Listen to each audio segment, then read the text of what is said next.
So, if you had to describe your approach to business and helping customers with their life or with their health insurance needs, how would you describe that? What's your approach? Let's take Medicare for instance. This is kind of part of our business model. I have people who are on the Affordable Care Act that eventually will age in.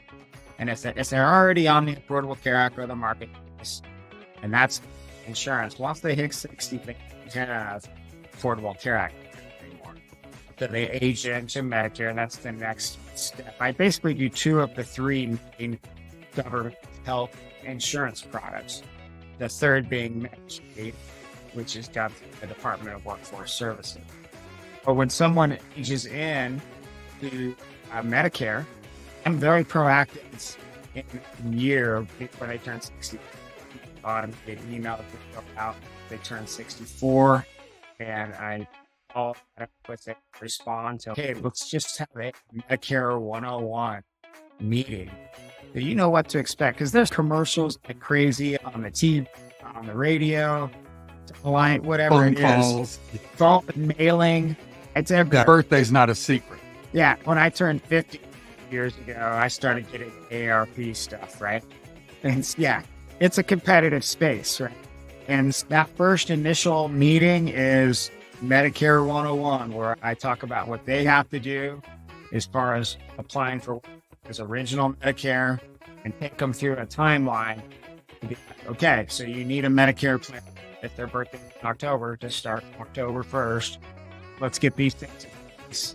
And then plenty of time, and that it's as possible. And of course, I have friends who send me business that know what I do. And I had one a couple of years ago where a good friend of mine, his father-in-law lost his job and was Medicare.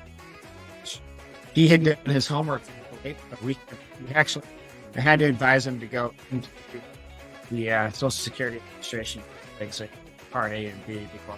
I can't help anybody in Medicare enrollment Parts A and B. To answer your question, it wasn't very long. I would say I take an educational approach with each client. When the ACA first came out, I don't think there were very few people that had any knowledge of it. And I remember that first year printing out all of the plans. I had them laid out on my table, trying to figure out, okay, if this is the minimum, this is what it covers. And anyway, I did that first couple of years, and then I wound up with an agent who knew it, similar to what you do. And he just outgrew it. That's a great point. Healthcare.gov is where people go, that marketplace, can do it themselves. And it's a lot of work. I take the guesswork out of it for you. The other part of it is there's elements to the plans that are not on healthcare.gov. They are literally updated, and it may be a no copay circumstance. Plan says you got a $10 copay, but because you meet other criteria, that you get a lift. And not only that, thing that we do for all of our insurance, that I do for my clients personally, is when you get enrolled in the marketplace through me, sometimes they want to verify things like citizenship or income. Based on what they fill out with me, our compliance forms, we don't make them go back and forth with healthcare.gov. We can do that all in-house, again, for free, and take that work out of it. I remember a client calling me and saying, I just wanted to change my address, and I was on the phone with the marketplace for 45 minutes. And I said, oh, don't do that again. I can do that in 5 minutes for you. And we can spend another 35 minutes catching up. Exactly. Yeah. Address is very important. The plans on the Affordable Care Act are predicated on things, and those are your household size, you and your spouse, children, however that looks, household income, where you live. So zip code is important. Plans do change from zip code to zip code.